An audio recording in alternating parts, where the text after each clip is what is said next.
Another Wednesday's come and gone, and I've got some comics. Let's talk about them.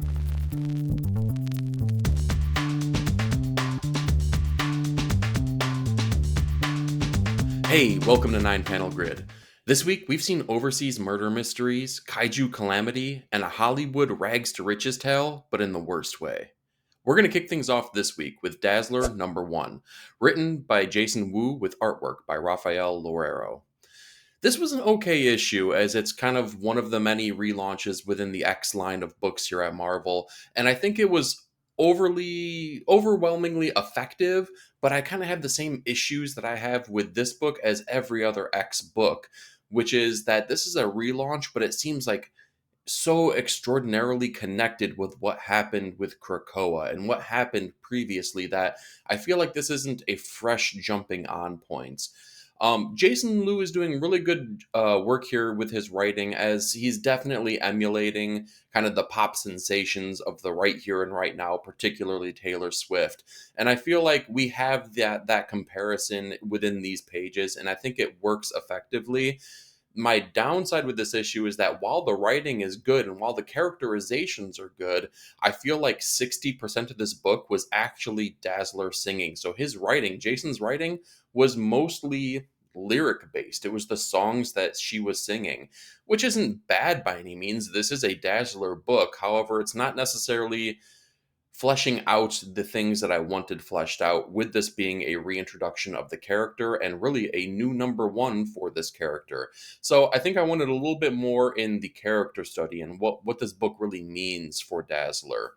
Um, it was okay, like I said. The downside on this, though, is that, like I said, we don't get enough of the character themselves. It's not like necessarily the book that I'm really looking for. The one thing I will say, though, is that you get to see a lot of ancillary characters from the past of X-Men, right? Both X-Factor and X-Force, as we see Strong Guy as one of her bodyguards and Domino is in place here. The question I need to ask, though, if Multiple Man is working on your team, exactly how many paychecks do you need to issue to him?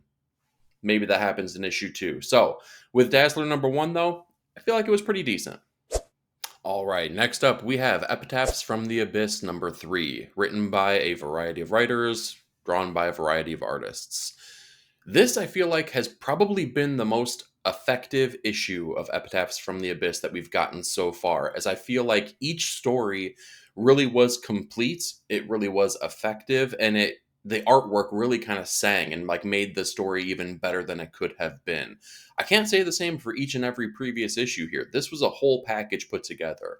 I really love how they really played with a lot of the dreadful aspects. It wasn't leaning so much on societal or cultural things that are happening in the world right here and right now.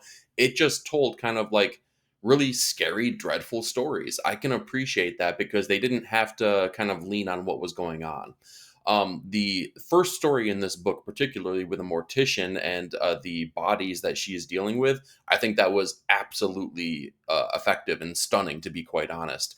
It really played out just the same way that you would expect, like a Tales from the Crypt type story to play out here. I kind of loved it. You didn't need a lot of explanation, you didn't need a lot of heaviness around it. It was just kind of a fun, playful, scary story. On the flip side, the last story in this definitely was kind of an existential, journey, as it really deals with the concept of hell and the concept of what the devil is and what it all means for this, for the notion of evil to take place. Really cool things happening here. Again, everything fit in the right place. Everything was entertaining from start to finish with the 3 stories that we were delivered. And again, this was the most effective issue that we've gotten so far. And with our next book, let's talk Gilt Frame #2, written by Margie Kint with artwork by Matt Kint. So, in my review of issue #1, I kind of said that this was Matt Kint's almost like his adaptation of a Wes Anderson movie. And I'm going to stick with that motif. This is almost like the Kints doing their version of like Knives Out or something like that. So we pick up from what happened in the previous issue, where we find out that someone, the owner of this museum and the owner of all these artifacts, has been murdered. And now this issue really leans on the detective that's been assigned to the case and how they're investigating and the interviews that are happening between all of the potential suspects of this murder. I really love how they're playing with all the different quirky notions of everyone that's involved with this. And I think that's where I lean into the Knives Out kind of comparison, is that a lot of it really does boil down to those investigations and those conversations where everyone can be a suspect, but also no one feels capable enough to be a suspect. So it's keeping it playful, it's keeping it charming and quirky, at the same time still delivering the beats that you would expect them to deliver, being that this is a murder mystery. They're not leaning too heavily one way or the other. They're keeping it playful, but they're also keeping it, mysterious, for lack of a better term. So I really enjoyed this, but if you jump into this, just know each issue is essentially the size of a trade paperback. So it's a little bit daunting if you're just looking for something that you can breeze through in a couple minutes. This is not the book for you. Take your time with it. You have really no other choice here. Flip through the pages. You're getting your money's worth with the price tag of $9.99, but it's a journey that I think is worthwhile. Next up, let's talk Helen of Wyndhorn number 4, written by Tom King with artwork by Bilquiz Evely. So this was actually a delayed issue, as the front cover actually had like the interiors of Dawn Runner, where it was supposed to be Helen of Wyndhorn. So we finally have this issue. It's been delivered to us. I got a chance to read it, and I gotta say, if it weren't for this being such a jam-packed week full of awesome issues, this would have been a contender for runner-up or top comic of the week. I love what they kind of did with this, as we've gotten a lot of time to spend with Helen, with her caretaker, and with the grandfather. But now we actually got a lot of time to spend with Joseph the butler in this, as he's been tasked with training Helen in all of the ways of survival, right? So her grandfather and her have gone to this other world, this fantasy world, and she's come back and she's now determined. She's assured of herself. She wants to be part of her life, and it's a complete 180 from the character that we were delivered from the very beginning of the series. Now she wants to learn. Now she's just like headstrong, and her grandfather is going to lean into that. But if he's going to lean into that, he needs to be, basically assured that she is going to be able to defend herself and, basically be safe. Joseph is now taking on that task, and he teaches her the ways of sword fighting, the ways of, wielding an axe, the ways of survival. And it's really cool to see this character continue to develop. I love that Helen has totally changed into this new character. And it's so well earned, right? We're only 4 issues in, but it was time to make that change, and it happens so beautifully. Speaking of things happening beautifully, Bilquis's artwork is absolutely stunning. If she is rendering nothing more than just Helen hanging from a tree as she tries to strengthen her grip to be able to wield swords, it's done so in a majestic way. And it's such a simple thing, but it's done so beautifully. I love this artwork. It is some of the best that is delivered in comics month over month. Absolutely beautiful. Again, with the story that we're being told here, it's tragic, it's beautiful, it shows character growth, and this issue is starting to unfold the mystery of the grandfather, why he goes to this fantasy world, the father, why he's no longer in the manor, why he's kind of excluded himself from the family, and maybe also why things ended for him the way that they actually did. So, Helen of Wyndhorn, another absolutely fantastic issue. And with our next issue, let's talk Ice Cream Man number 41, written by W. Maxwell Prince with artwork by Martin Morazzo. This felt like Prince was stretching different muscles, as the storyline really revolves around, a secret agent and his handler, and being delivered this mission that he needs to go on.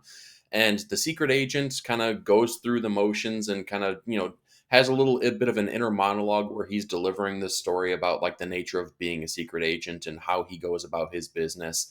And I gotta say, if this were not an issue of Ice Cream Man, it would have been absolutely still effective if it were any other kind of like spy type book. I think it's that well written.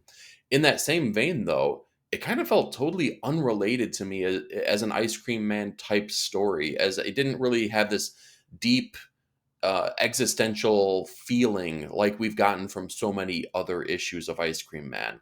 It did have those, the interlinking. The Ice Cream Man character does show up and he delivers this message. But again, it's kind of weak on that message, which isn't inherently bad. It's just so inherently different. But then again, I try to recontextualize it and think to myself, okay, well, W. Maxwell Prince delivered something that was completely unpredictable. And I should probably give credit where credit's due there, because if he kind of keeps hitting those same beats that I would expect over and over, maybe Ice Cream Man becomes a little bit, I don't know, less flavorful than it really is. So, with that being said, it was an unexpected issue, but it was a very appreciated issue.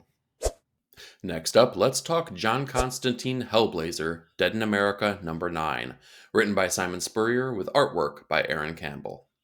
So the snake has eaten its own tail in this one, as now we are in Hollywood. We're kind of in the end game of this particular storyline, and we're starting to see some of the beats that are taking place.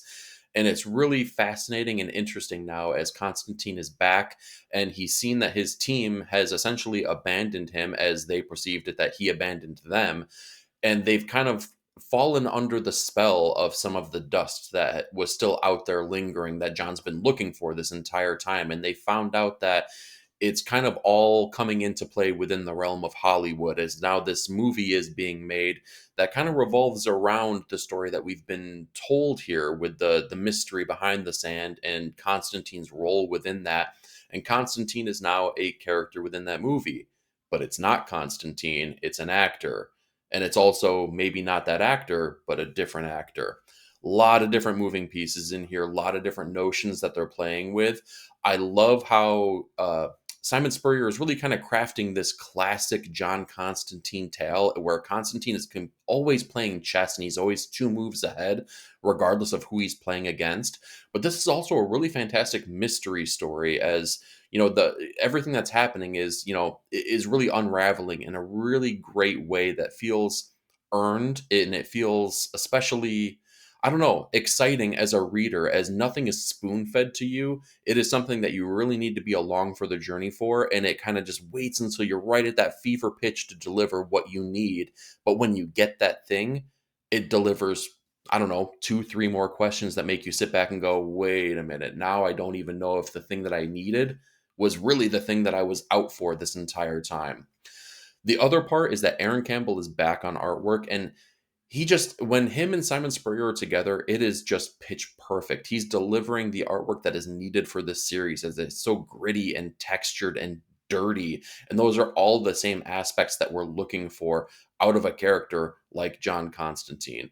It just works so beautifully together. And it's really when the book is working at its best, when those two are on these issues. I love what they're doing here. The mystery continues to unravel in new and exciting ways, and I can't wait to see, now that the nature of where Sandman's sand has been. I love that we're gonna play with that notion and kind of find out new and exciting things here with the last couple issues coming down the pipeline. And with our next issue, let's talk Power Fantasy number 2, written by Kieran Gillen with artwork by Casper Wingard. This kind of just continues to build off of everything that we got delivered in issue number 1, where issue number 1 kind of just very lightly introduced us to these characters, but hit us with a bomb by the end of issue number 1. This issue takes the time to spend, time with those characters and really tell you a little bit of backstory about who they are, kind of the inner workings between their relationships and what their place is within this world, where superpowered beings are kind of like treated almost like nuclear weapons. I think it's really cool the way that Kieran Gillen is playing with narration, as it is just like so arrogant and so stubborn the way that these people are talking. But in that same way, it's so real. It feels like natural conversations based on the personalities that we know these characters have. Nothing feels out of character. Nothing feels, I don't know, like overly wrought, I guess is the way that I'm trying to put it. It all feels like these conversations could actually be happening with people that live within this world. It comes off very natural. Casper Wingard's artwork continues to deliver. It is absolutely fantastic. And it's really cool how the nature of this book, there is some very dreadful things. There are some really menacing things that happen with these people that have such great powers and what they can do to society, let alone individuals. But his color palette is so playful and it's so bright and pastel, but also it's almost like disarming with how menacing it can be when the moment strikes. I think that the artwork, it's almost like a juxtaposition, but when it kind of matches perfectly like a puzzle piece, it's just perfect. So Power Fantasy number 2, I feel like deepens the relationship we have with these characters. It fleshes out the overall story that we're going to be delivered. And overall, I think it was a fantastic issue. Next up, we have Superman number 18, written by Joshua Williamson with artwork by Jamal Campbell. So we're still kind of in the realm of tie-ins, right? Kind of a bummer. But I gotta say this. As far as tie-ins go, this ain't the worst one I've ever read. We're still delivered, Superman and Zatanna on their journey as they're still trying to stop Amanda Waller, and all of the depowered superheroes are still trying to take the battle back to her so that they can kind of normalize and get things back to where they need to be. But in that same vein, we still deal with the things that Superman's been dealing with in his own personal story. As, it doesn't totally sidetrack us. It still takes time to develop those relationships. It still takes time to kind of work within the mythology of Superman and Clark Kent and Kal-El.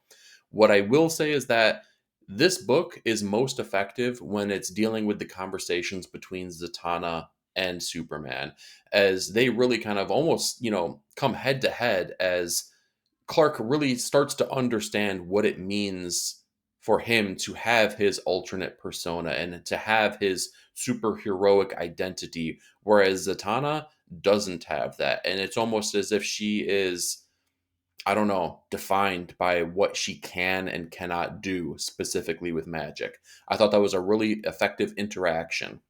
The artwork by Jamal Campbell, if I'm being honest here, it felt a little bit unfinished. And that could be the nature of the story, as it's still revolving around Zatanna and Superman working their way through the inner tunnels of this magical realm. So everything is very dark.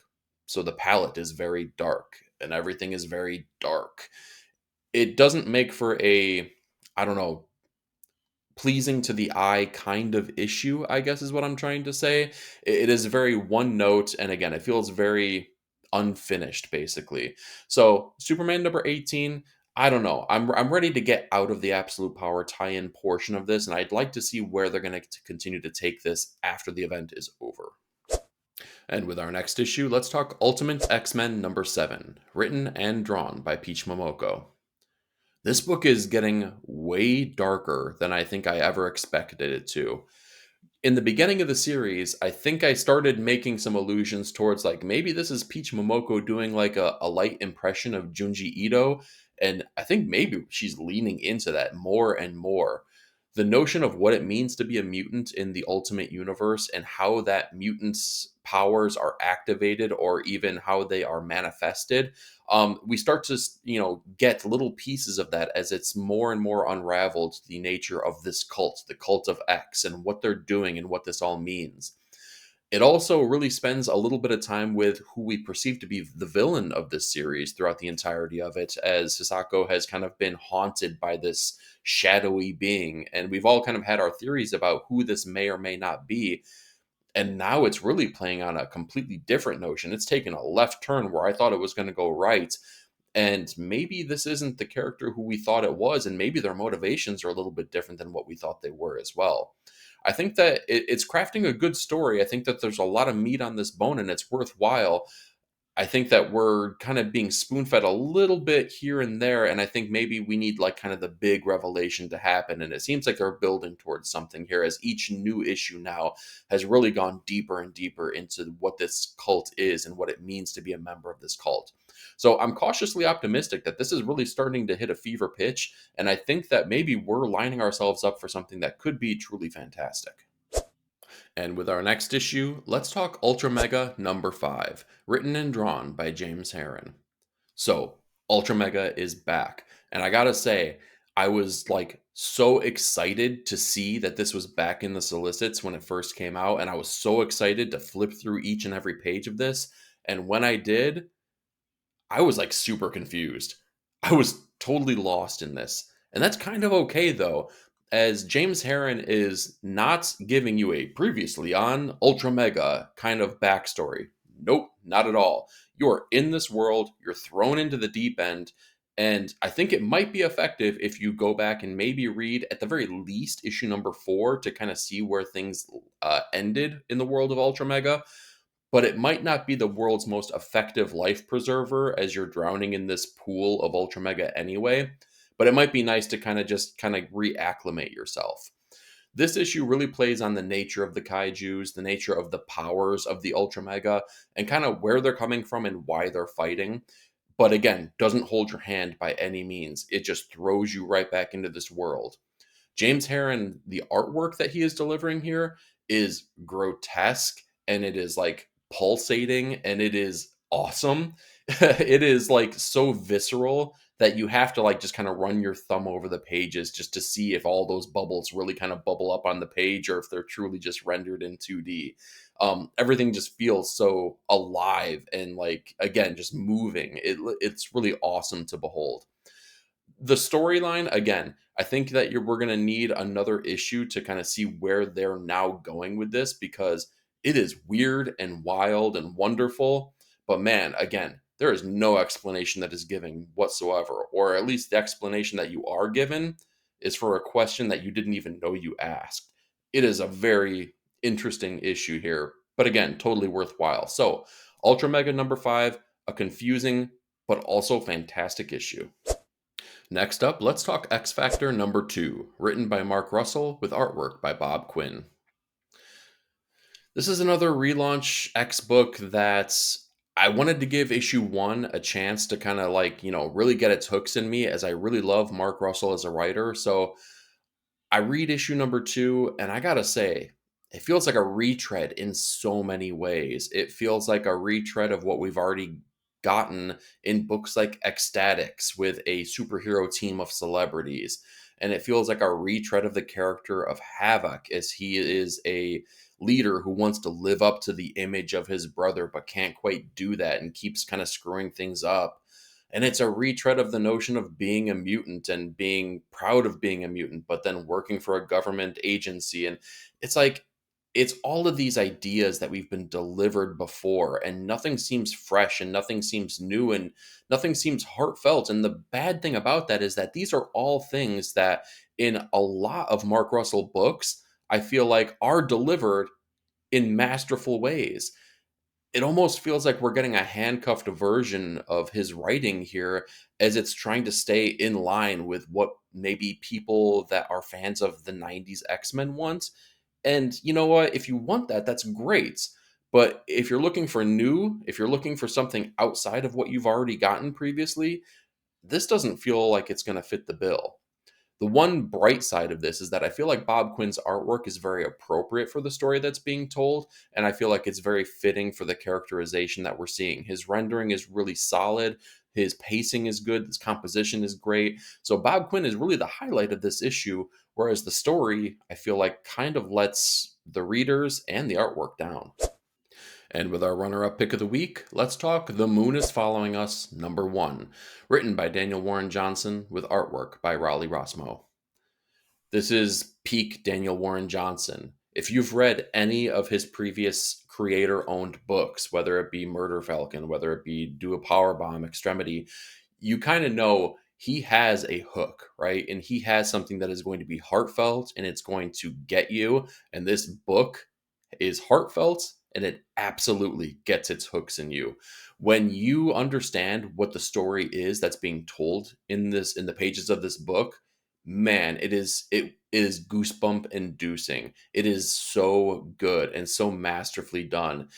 He is almost equally as good a writer as he is an artist, where his artwork, granted he's only doing limited pages in here, his artwork is bold and kinetic. And I think Riley Rossmo kind of follows in that same pattern with the story that he is telling visually. Daniel Warren Johnson is equally as good a writer as he is an artist, though, as the story he tells is heartfelt, it's emotional, but it's also exciting and action-packed, as you're working primarily within this fantasy world with this couple and their companion as they're working their way towards this castle. But it kind of keeps jumping back and forth between this mysterious notion of what it is they're trying to obtain and what their mission truly is. And when you're delivered the mystery of what that is, it's just so well earned, and it's such a great way to deliver this message within issue number 1. It is something that will get you invested immediately within the story. it would be criminal of me not to also talk about Mike Spicer, as his colors on this are absolutely stunning. They're fantastic. They fit the issue well, and they're bold and bright when they need to be, and they're dark and dreary where they need to be. It's just like he has a juxtaposition between the worlds that he jumps between and the scenes that he jumps between, and everything is just spot on and perfect. And the palette he chooses, excellent. Again, in a different week, this would have been an absolute top comic of the week. This was a pretty strong week, though, but The Moon is Following Us #1 was an absolutely stunning issue #1. And with our top comic of the week, let's talk The Tin Can Society #1, written by Peter Warren with artwork by Francesco Mobili. This was an absolutely fantastic introductory issue of a series, as we're delivered a superheroic murder mystery that is brutal and violent and heartfelt.